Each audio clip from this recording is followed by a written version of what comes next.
Look, I thought Utah was the team that would go through and run the table there. And if there was somebody last week that I felt like would run the table in the Big 12, it was Utah. But, man, they got manhandled. I love that word today. They got manhandled by Arizona on their home field. I understand that it's Isaac Wilson playing and not Cam Rising, but they got manhandled. There is no doubt about that. There are 5 takeaways basically from this game for me, like 5 major takeaways after watching this. Like, first of all, to fit the manhandling theme, how about Arizona showing the toughness, the guts, I mean, quite frankly, the balls to drive down the field and score that touchdown to go up 23-10. I mean, it's 16-10 early fourth quarter. Arizona has controlled the game, but yet they're only up by 6. They need to put this thing in the deep freeze. The crowd is going berserk. There's about 10 minutes left in the game. The sideline reporter literally had just done a report about how loud it was and how even with her in-ear, she couldn't really hear the broadcast at times because the fans were that jacked up. They're smelling blood. And they think, all right, this is where we turn into Utah. We're not going to let Arizona win this game. Of course not. And then comes 3rd and 11. And Noah Fafita delivers a 35-yard strike on 3rd and 11, and then a 41-yarder for a touchdown in the back of the end zone that was just gorgeous. That is toughness, man. Noah Fafita has that kind of like cool, calm, collected attitude about him.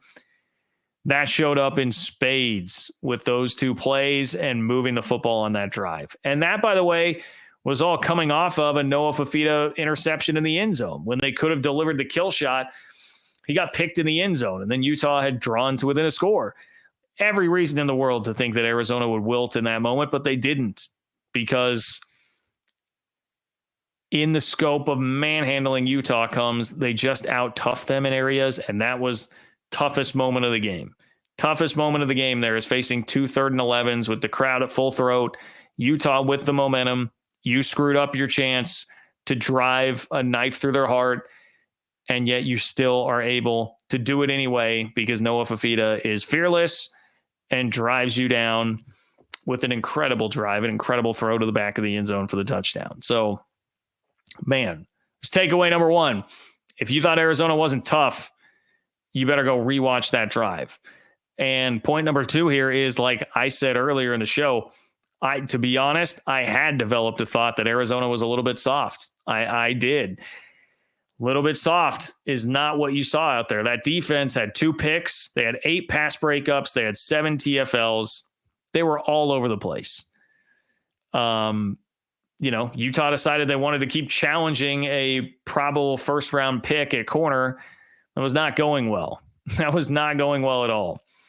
2 interceptions, 8 pass breakups, 7 TFLs, 2 4th down stops inside the 10-yard line as well. Huge for Arizona early in the game. 2 4th down stops inside their own 10-yard line. Some similarities to the K-State BYU game there, I would say, when BYU held K-State to a couple field goals early. That was massive in the context of the game. Arizona did the same thing. Takeaway number 3 here. I thought Arizona was a real one-trick pony. I thought all they had was Tetero and McMillan. I mean, the game in Manhattan, that is 100% what it looked like. There was nothing else offensively that Arizona had other than to just force feed the ball to McMillan. And he got his, but it didn't matter because they didn't have enough else on the offense. Well, remember how poorly Oklahoma State ran the ball against Utah, to the tune of they only handed the ball off 15 times. They got nothing going. Ollie Gordon was under 50 yards. That same defense, playing at home, no less, behind the crowd at Rice-Eccles Stadium, gave up 169 yards on the ground to Arizona and 6.5 yards a carry. Arizona rushed for 6.5 yards a carry on Utah at Utah. Tetero McMillan only had 50 yards. If you would have shown me that box score before the game and showed me that Tetero McMillan would not be the leading receiver in terms of yardage for Arizona and that he would only have 50 yards, I would have said, no way that they're winning. Absolutely no way that they're winning. They need much more than that out of McMillan. But Fafita found a way to spread the ball around, and they didn't have to just be a one-trick pony with him. Finally here, last takeaway from this is just like Utah is far from infallible, which I went too far over the line last week in saying bad look for the rest of the Big 12 because of how good Utah looks, even with a true freshman quarterback. Incorrect.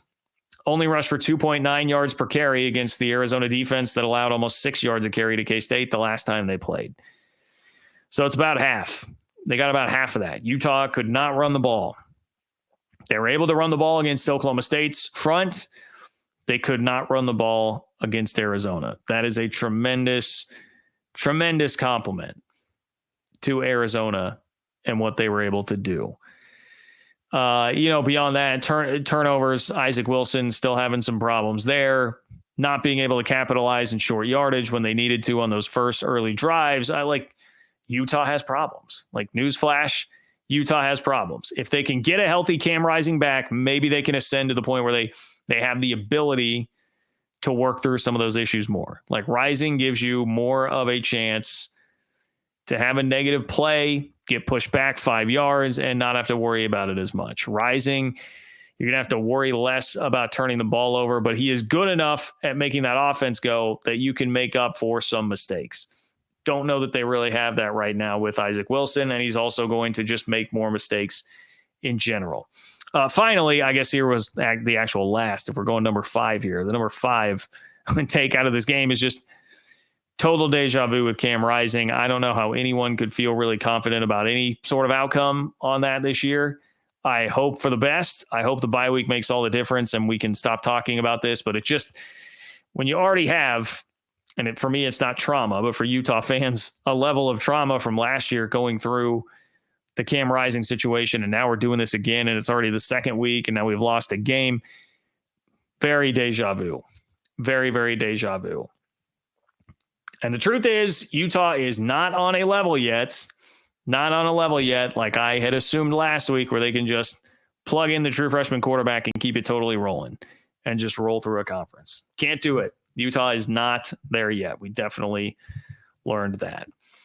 Okay, this is going to be, we're getting close here, people. I'm doing a little extra show for you tonight. And I appreciate everybody who's here. We've got almost 1,400 people from Twitter. Glad to be back there. About 400 on YouTube. If you are a Big 12 fan and you want this kind of Big 12 news delivered straight to your inbox 2 to 3 times per week for free, not have to deal with Big 10 news, SEC news, or a story written about college football that's through the lens of the Big 10 or the SEC. You want it about the Big 12 for Big 12 fans. Sign up for my Open for Business Big 12 newsletter. It's ofbnews.com to do that. ofbnews.com to get signed up for the Open for Business newsletter. 2,400 plus other Big 12 fans already have. So what are you waiting for, my friends? I would appreciate it if you do that. Appreciate it if you like the video. And hey,